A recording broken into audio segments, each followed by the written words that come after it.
Welcome back to the Post-Separation Abuse Podcast. I'm Danielle Black. This is part 3 of our Working as Intended series. The first 2 episodes covered the legal end of the system, what lawyers are taught, what an independent children's lawyer actually is. Today we're going to widen the lens. Before we get into that, I'd like to invite you to take a slow, deep breath in, to hold it for a few moments, and then to release it slowly. To unclench your hands, unclench your jaw, lift your shoulders up to your ears and then let them drop. Let some of that tension dissipate, even if just a little bit. This is part of your daily regulation practice, and I do invite you to try and do these sorts of things, not just when you're listening to this podcast, but even at other points throughout your day. It really does make a difference when we're needing to call on some of these regulation and grounding techniques in moments of dysregulation. Back to the episode. I'm going to start by sharing something that happened to a client of mine recently. She's been doing the work, the documentation, the capacity building, so the regulation exercises on a regular basis, really navigating everything very carefully, building her knowledge, growing her capacity, learning how to advocate effectively. She had very specific concerns that she was able to articulate well about her former partner's capacity to safely care for their 2.5-year-old. She raised some of those concerns with her family doctor, a medical professional, someone whose entire framework is supposed to be evidence-based. The advice that she received was to give her ex a chance. Quote, "How else is he going to learn?" Along with being told that, hey, it'll give you a really nice break. Let's just sit with that for a minute. A 2.5-year-old, genuine safety concerns about the other parent, about their capacity, about their ability to be attuned. And the professional advice was to just be optimistic, to see it as getting a little bit of a break from parenting. And for the protective parent to see their role as partly being about giving the other parent an opportunity to learn. Something, incidentally, that they hadn't done in the 2.5 years since that child was born. But now apparently it should be perfectly okay for the protective parent, the primary caregiver, to just hand this child over so that the other parent, the non-primary caregiver, the father in this instance, so that dad can practice. Now, that GP is not the system that we've been describing in this series. We were talking about family law. But the same architecture, the same training gap, the same set of unexamined cultural assumptions and ideologies run much wider than family law. The systems that make decisions about children's lives are not limited to lawyers and the court system.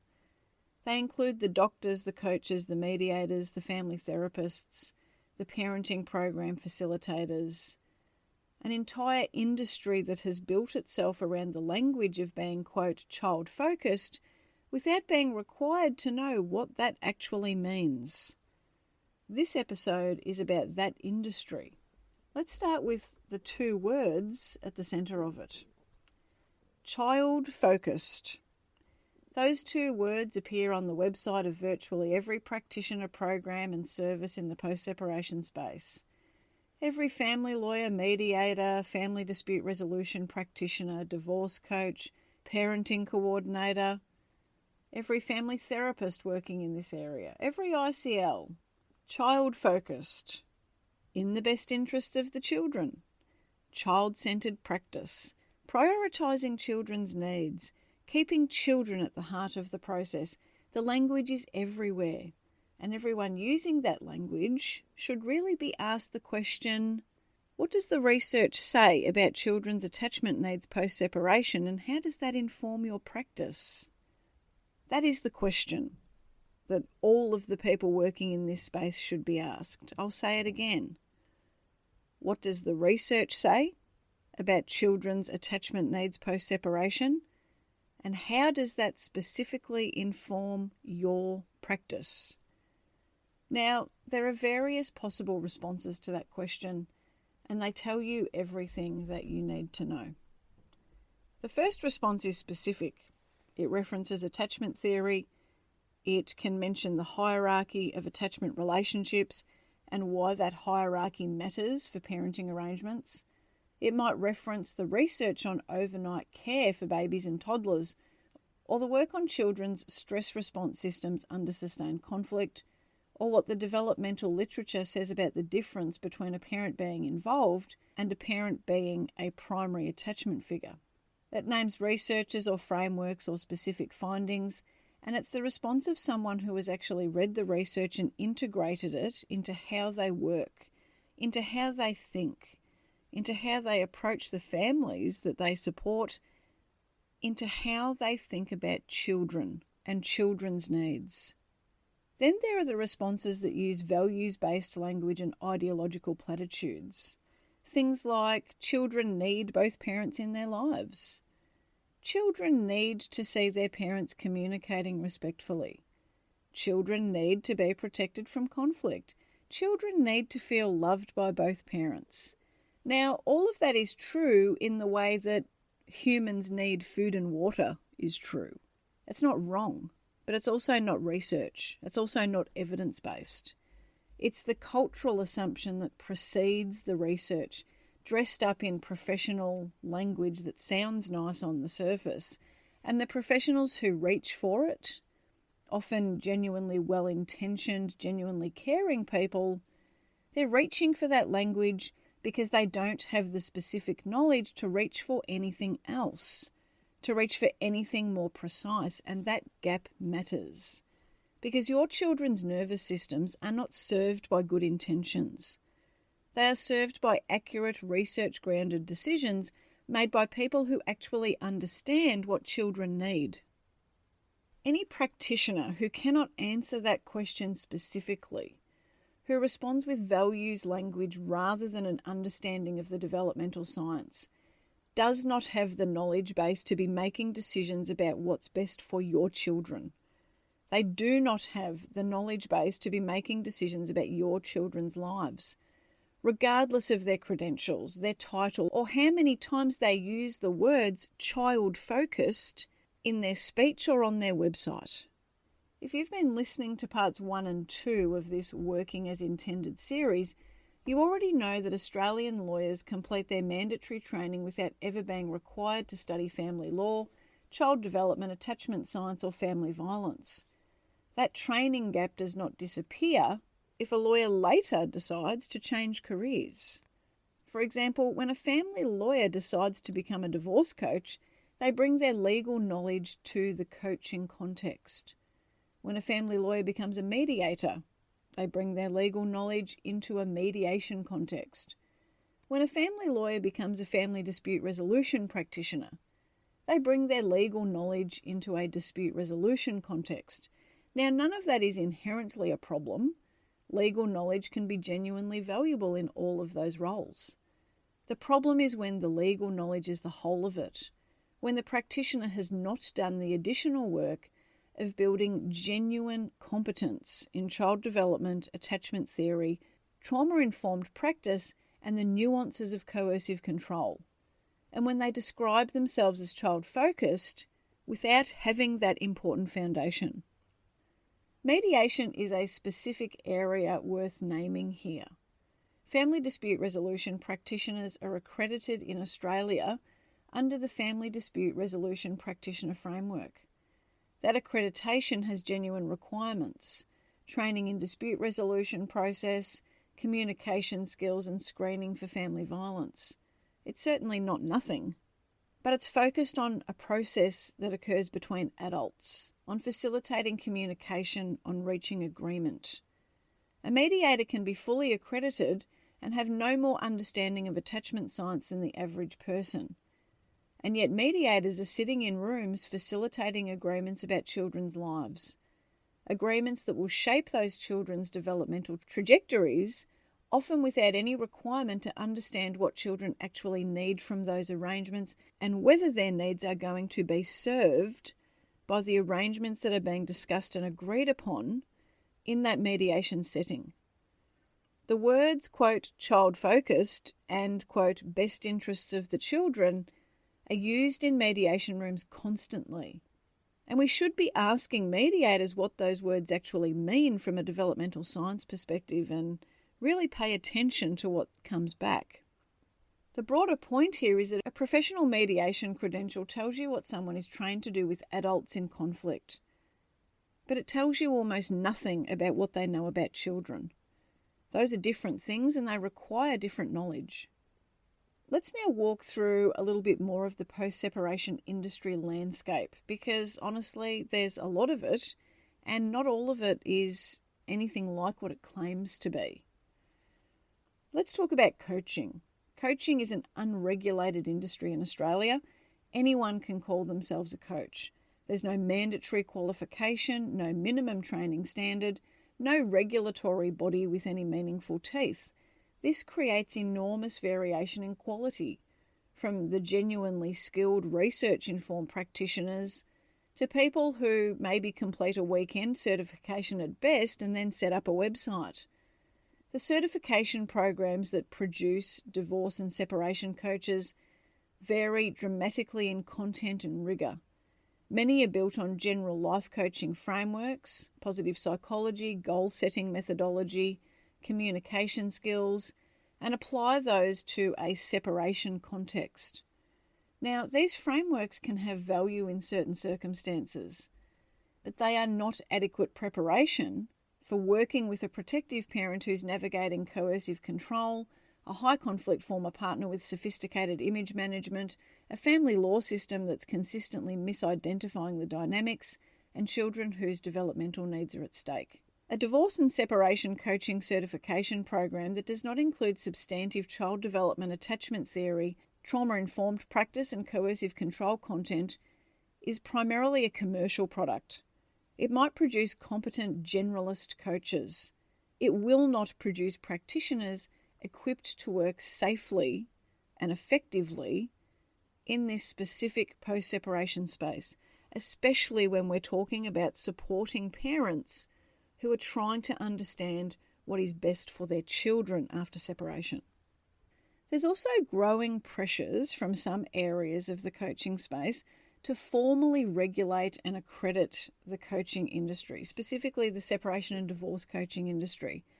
Now, in principle, I do think that quality standards are a good idea. But in practice, the question of who's setting those standards is everything. There are lawyers who want to be involved in that accreditation process. So the profession whose mandatory training framework contains nothing about child development, attachment science, family violence, and has had over 3 decades, over 30 years to fix that and hasn't, wants to set the standards for who is qualified to coach families through separation. Now, I don't know about you, but as far as I'm concerned, that is not any assurance of quality. That is professional protectionism at its best. And if it succeeds, we will have recreated the Priestley 11 problem in an entirely new context, a credential that signals perhaps a degree of competence without actually requiring the knowledge that actually matters for children. The benchmark for any coaching credential in the post-separation space has to be developmental science if that person has any intention of supporting parents with post-separation parenting decisions, not a curriculum designed by course creators whose primary expertise is in marketing, certainly not a competency framework developed by legal professionals protecting professional territory, but the developmental science, the attachment science, the coercive control research, the neuroscience of trauma. That should be the standard. Everything built on that is potentially useful, but everything that skips it is not fucking fit for purpose. Now let's talk about post-separation parenting programs. Post-separation programs are widely recommended across the system by lawyers, mediators, family report writers, sometimes by the court itself. The premise is very reasonable. Helping separated parents understand dynamics of post-separation, helping them with skills to communicate and cooperate more effectively, all of those sorts of things are good for the adults and ultimately good for the children. The problem is that so many of these programs are built on a set of assumptions that are not universally applicable. They assume two parents who are in conflict but fundamentally capable of good faith cooperation. They assume that the conflict is mutual and symmetrical, that both parties are contributing to the dysfunction in roughly equal measure. They assume that better communication skills are going to produce better outcomes. But none of those assumptions hold in a relationship where one parent has been coercively controlling. In that context, post-separation parenting programs don't just fail to help, they can actively cause harm. They place the protective parent in a position of false equivalence, as though the dysfunction in the relationship is a shared responsibility to be resolved through, quote, better communication, rather than a pattern of deliberate abuse that needs to be recognised and responded to. But the reality is that very few post-separation parenting programs screen adequately for coercive control. Most facilitators aren't trained to identify it, and the language of co-parenting, cooperation, communication, the needs of both parents, is the language of symmetrical conflict applied indiscriminately to situations that are anything but. Then we have parenting orders programs. Parenting orders programs are specifically designed for parents in family law proceedings. They can be court-ordered, sometimes strongly recommended by report writers or lawyers. They're designed to help parents understand their obligations under parenting orders to improve communication and focus on children's needs. The quality does vary. The better programs can be genuinely useful for parents in moderately high conflict separations, but where both parties are capable of engaging in good faith. The problem, again, is the assumption of symmetry. A parenting orders program that treats a protective parent and a coercively controlling former partner as two adults with equal responsibility for the conflict is not a neutral intervention. It's one that, in practice, tends to pathologise the protective parent's attempts to maintain boundaries as equivalent to the controlling parent's attempts to maintain control. It can be worth finding out whether or not the program has taken coercive control into account and how it can manifest in post-separation communication. You may also like to find out whether facilitators are trained to identify asymmetric conflict dynamics. If the answers are vague, you may like to keep looking. Unfortunately, because of the problems with many parenting orders programs, they are often treated as just a box-ticking exercise. Let's just get it done because that's what we've been asked to do by the court. And the fact that things like coercive control is often not taken into account, it can mean that the content of these programs are really not fit for purpose. Now let's talk about family therapy in the post-separation space. Family therapy, when done well by a practitioner who genuinely understands trauma, attachment and coercive control, can be profoundly valuable. The issue is not with the modality in and of itself. Rather, it's with the variation in practitioner quality and the assumptions that some practitioners bring to the post-separation context. The most concerning version of family therapy is what is sometimes referred to as reunification therapy or reconciliation therapy. Interventions that are designed to rebuild the relationship between a child and an estranged parent, sometimes court-ordered or strongly recommended in cases where a child has expressed resistance to spending time with one parent. The research on reunification therapy in the context of family violence and coercive control is not supportive. A child's resistance to a parent is information. It may be information about the child's experience in that relationship, about their false sense of safety, about what they've witnessed or been subjected to. Therapeutic interventions designed to override that resistance without first thoroughly assessing its source are, at minimum, ethically questionable. In cases that are involving genuine abuse, they're genuinely harmful. If reunification therapy or any equivalent intervention is recommended in your matter, ask what the practitioner's training in coercive control specifically looks like. Ask how they assess whether a child's resistance is a response to genuine harm versus other factors.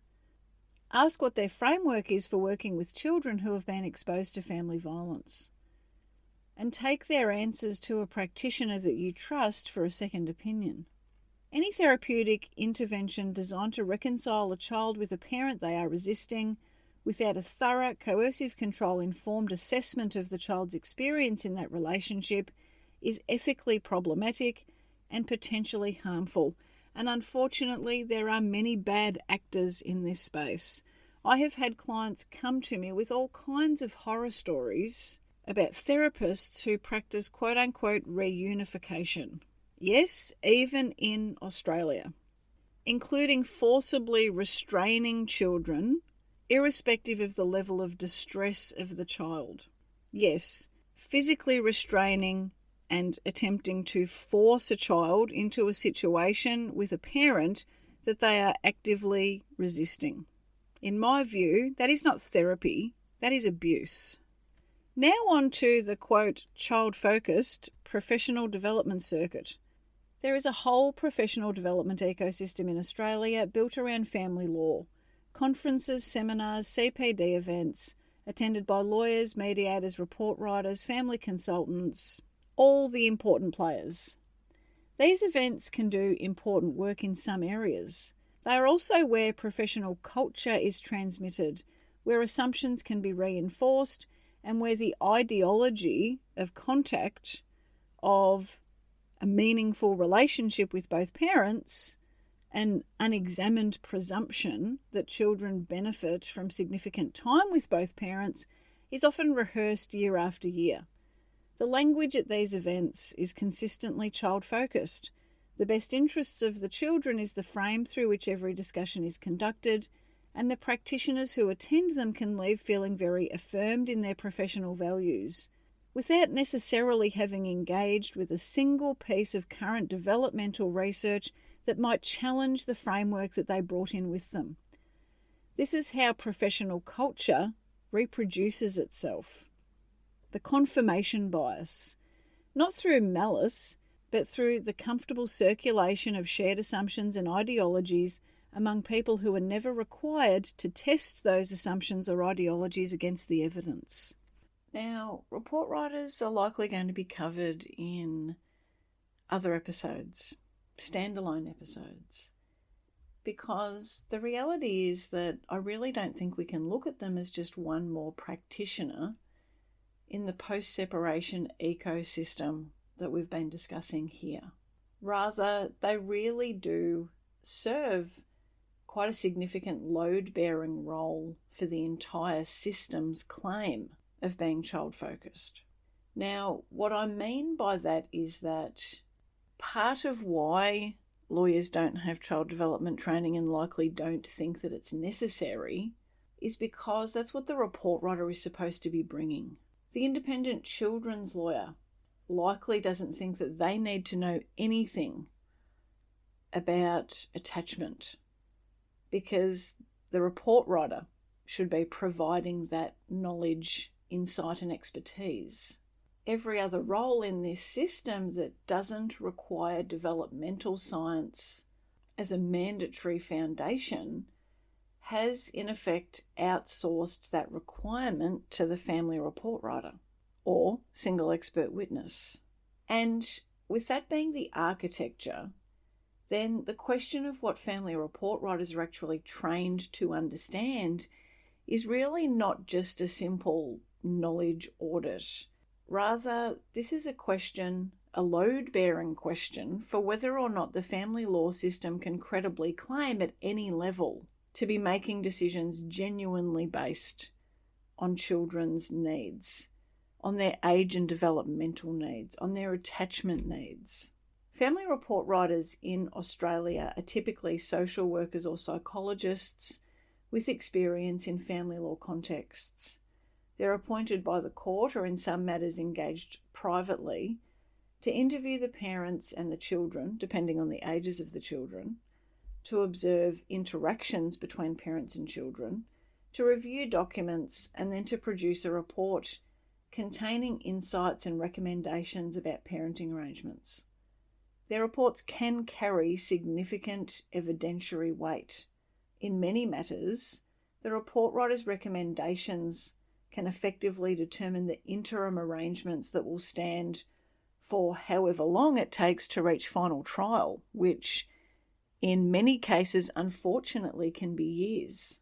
And in many matters, those interim arrangements then become the final outcome or a significant stepping stone to the final outcome. Because by the time the matter reaches trial, the arrangement has been in place long enough that the court is reluctant to disturb what really has become a settled status quo. A disturbing fact is that there is no uniform training requirement for what a family report writer must demonstrate they understand about child development, attachment, trauma, family violence, coercive control, you name it. The list goes on. Some report writers are deeply skilled in these areas, and some, I would go so far as to say many, are not.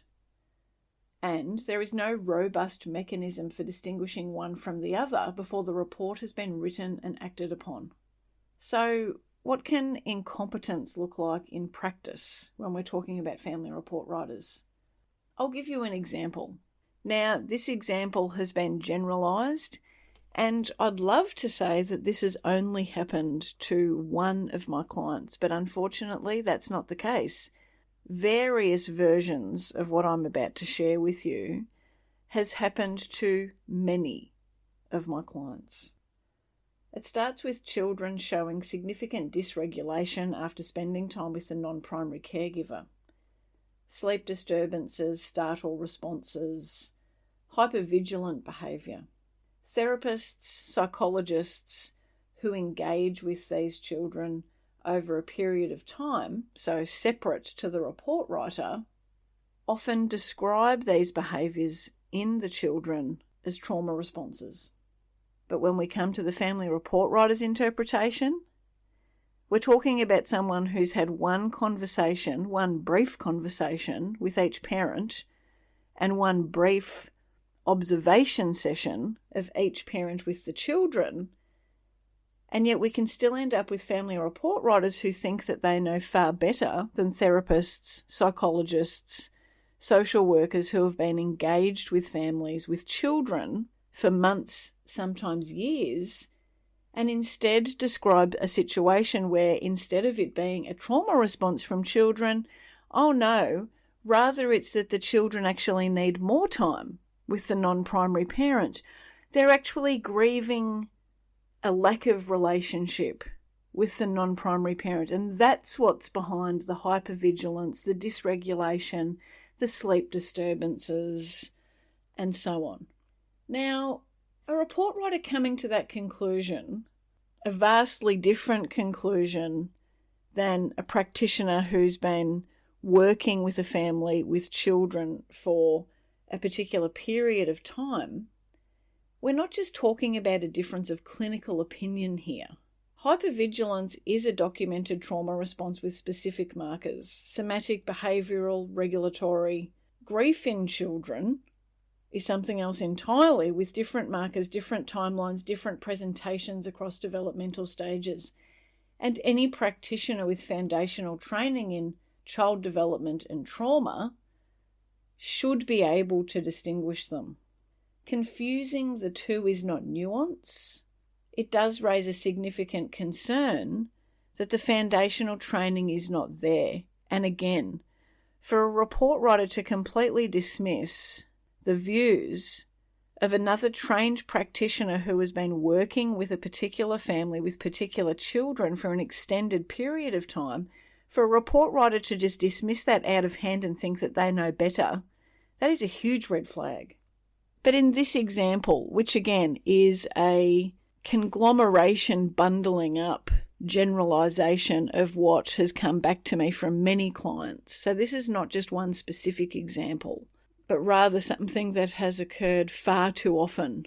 What then happens in these situations with that report writer's interpretation, with the recommendations that then feature in the report for the children to be spending more time with the non-primary parent, for there to be a complete discrediting of the views, opinions, therapeutic support that has been provided by other social workers, psychologists, play therapists, whoever the other professional might be. If that report writer's interpretation and recommendations are accepted by the court, what that's going to produce is more time with the parent whose presence is producing a trauma response. Now, we can only assume from there that the trauma response will deepen. But then what happens to the ongoing dysregulation? Well, what can occur is that dysregulation is then reframed by professionals who, again, are fucking incompetent and don't know what they're looking at. It's reframed as being the protective parent's fault, or maybe as evidence that the children need even more exposure to adapt to the relationship. Perhaps framed as being the protective parent's fault in the sense that they're not doing enough to encourage the relationship, that their own anxiety is having a negative impact on the children. The damage will compound, and by the time the matter reaches final trial, 1 or 2 years from now potentially, the children will be noticeably worse, and the system and the professionals in the system will have an array of explanations for that don't include the fucking obvious one. That is, that the report writer was incompetent, the report writer had an agenda, the report writer was prioritising a relationship with the other parent over and above the safety of the children, and the report writer has provided recommendations that were adopted by the court and have caused harm. Unfortunately, what many people don't realise about the system is that, yes, family report writers can be cross-examined at final trial. Yes, their recommendations can be challenged, but getting to final trial can take years. The damage from interim arrangements based on bad recommendations is happening to the children now. And the report writer, meanwhile, has cashed their cheque and moved on to the next matter and the next and the next and the next. There's no follow-up mechanism, no professional consequence for getting it wrong, and no requirement to get it right. The report writer who has just produced a recommendation that will reshape years of these children's lives faces zero accountability for whether the recommendation turns out to have been correct or turns out to have been incredibly harmful. That's the accountability gap. And in my professional opinion, where the most serious harm in this system is being done right now. It's easy to blame the lawyers and the ICLs, and I'm not here saying that they shouldn't bear some of the blame. But the practitioners whose recommendations carry the most weight, whose competence is the least audited before they get to make recommendations, and who face the least consequences when they get it wrong, that's the report writers. We'll be coming back to family report writers in a dedicated episode later on, because this topic deserves far more than we can give it inside this episode. But I wanted to name it here in our Working as Intended series, because if this series is really about the gap between what the system claims to do for children and what it actually has the professional capacity to do, then the report writer is the clearest example of the gap in the existing architecture. What I want for you is that you can walk into any professional interaction in this space and know what sorts of questions to ask. In fact, there's one question that you could ask. You could ask it of every professional who describes themselves as being child-focused. Your lawyer, your mediator, a divorce coach that you're considering working with, a family therapist, the ICL, the report writer. You can ask them what the research says about children's attachment needs post-separation, specifically in relation to primary attachment relationships, and how does that inform that particular professional's practice with families in this situation. And then you listen very carefully to what comes back. You're not looking for a perfect academic answer. You're not testing whether they can cite specific papers. Rather, you're listening for whether there's actual knowledge behind the language, whether they can tell you something specific, something that demonstrates that they've genuinely engaged with the developmental science rather than simply adopted the vocabulary of it. A practitioner who knows the research will be able to tell you something concrete. They might talk about the significance of the primary caregiver relationship in early childhood.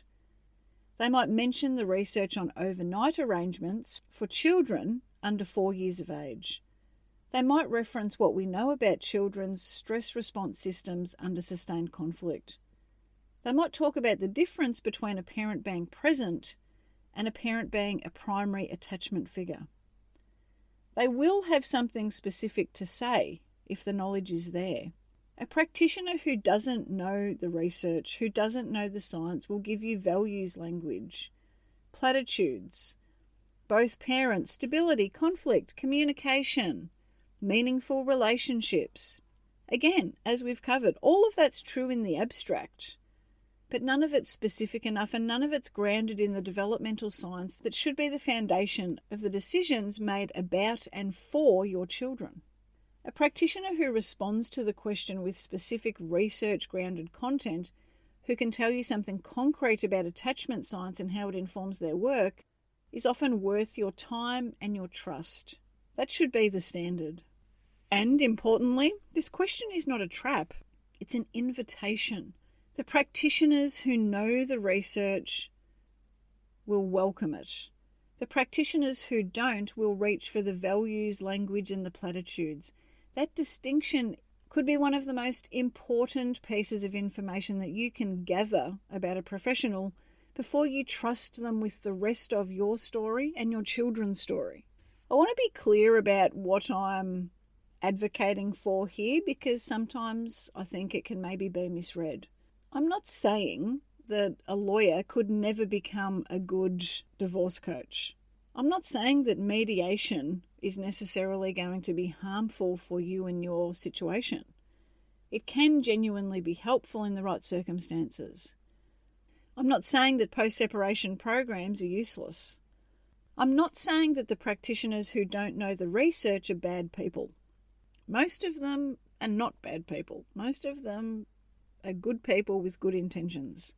Rather, what I'm saying, what I'm advocating for here is recognition that the knowledge base matters, that the developmental science is not optional content, that it's the foundation without which nothing else in this space is safe. That, quote, child-focused is not a value statement that stands alone. It's a claim about knowledge and practice that can and should be tested, and the standard, the minimum, for any practitioner working with families navigating anything post-separation, but particularly post-separation abuse, coercive control, or other high conflict dynamic, is substantive knowledge of child development and attachment theory. Not a passing familiarity, but substantive knowledge, the kind that informs clinical decision-making rather than decorating a website. Specific training in coercive control, what it is, how it operates post-separation, how it manifests in co-parenting communication, and how it differs from mutual, symmetrical conflict. Not a module, not an awareness session, but training. Understanding the neuroscience of trauma and its implications for children exposed to family violence and sustained conflict. The capacity to identify asymmetric conflict and respond to it differently than symmetrical conflict, including the wisdom to recognize when a program, process, or intervention designed for the latter is being applied to the former. That should be the standard, and I don't think it's an unreasonable ask. I think it's the minimum that children deserve from the practitioners whose decisions shape their lives. What I believe with complete conviction, after almost 2 decades of navigating the post-separation space, is that the parents who know this, the parents who understand what the standard is and can test whether the practitioners around them are aligned with it, they are the parents who get better outcomes for their children. Not because the system suddenly works, but because they stop waiting for the system to work and they start bringing the knowledge themselves. The next time a professional in this space tells you that they are, quote, child-focused, or trots out something else related to the, quote, best interests of the child, and they will, I want you to remember this episode. Remember that those words are the beginning of a conversation, not the end. They are a claim that can be tested, and the test is simple. It takes 30 seconds, and it tells you almost everything you need to know about whether that person is going to be genuinely useful to your children, or whether they're going to use the language of child welfare to do something else entirely. And if you leave a professional interaction having asked that question and received some kind of values, language, platitudes in return, that's not a failure on your part. That's information. Important, actionable information about where to direct your trust and where to protect your energy and what you need to be bringing to the spaces that you're in. The system is not going to require its practitioners to know what children need. Not quickly. Maybe not ever. At the very least, not without significant external pressure. In the meantime, you know. And knowing changes everything about how you navigate this. And this is exactly why I created the post-separation parenting blueprint. It's the structured way through this. And the blueprint is ready when you are. AI Danielle, our digital coach, is also there for the questions that arise when no human is available 24/7. You can learn more about both the blueprint and AI Danielle by heading to the website danielleblackcoaching.com.au. There are also links in the show notes. Next time, in part 4 of our Working as Intended series, we wrap things up by diving into how you can best use a lawyer without letting that lawyer limit you. We'll talk about what the parents who hold firm actually do and why every parent who gets serious about being the last line of defense for their children, who gets serious about understanding the knowledge, about growing their capacity, about learning to advocate more effectively, that those parents are contributing, whether they know it or not, to a system that has to change. Thank you so much for being here with me for this conversation. I value your time enormously. And I know that some of what we talk about here can be really challenging and confronting, particularly if you are currently in the family law system, or you know that it's a possibility for you and your case. I know that hearing some of these things can be confronting. And that's one of the reasons why I think it's so important that we have these conversations. Because when you know what you're dealing with, when you know what your lawyer knows and what they don't know, when you know what the mediator knows and what they don't know, when you know what the ICL knows and what they don't know, you can prepare better. You can bring knowledge in the room. You can learn how to advocate more effectively, more credibly, more sustainably for your children. And more parents being able to do that and optimize the outcome for themselves and their children, that's why I'm here. That's why I get up in the early hours of the morning to record podcasts so that I can fit them in with all of my other coaching work in any given day. That's why I started this podcast in the first place. That's why it keeps going. Because I know that there are so many of you who are listening.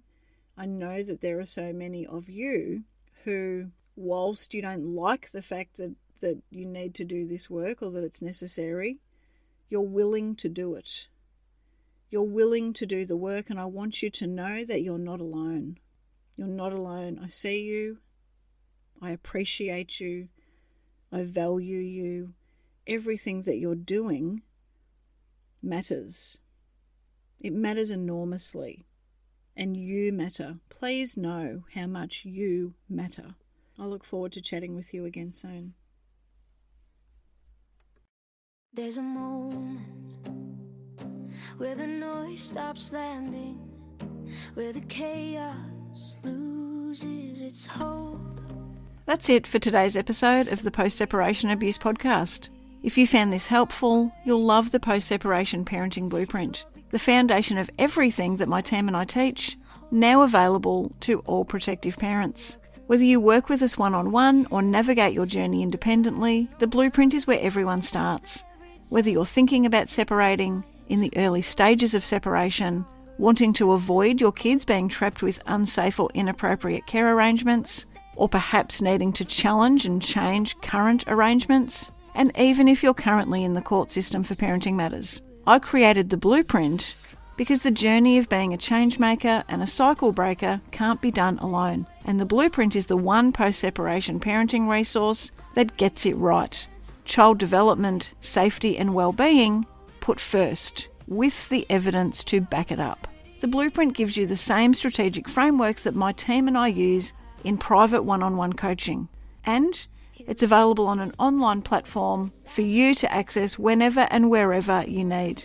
You can also ensure that you're up to date with any new announcements by checking in regularly to the website danielleblackcoaching.com.au. Until next time, take care. And please always remember, you are your child's greatest protector. You're rewriting the meaning of why. Calm is credible, steady and strong. You don't have to fight the same way for long. You protect, you lead, you rise with fire in your bones and truth in your eyes. This is how it begins, not in chaos but clarity within. You protect, you lead, you rise. This isn't revenge, this is design, a future rewritten line by line. You don't burn it down, you build it right with wisdom, strategy, and quiet.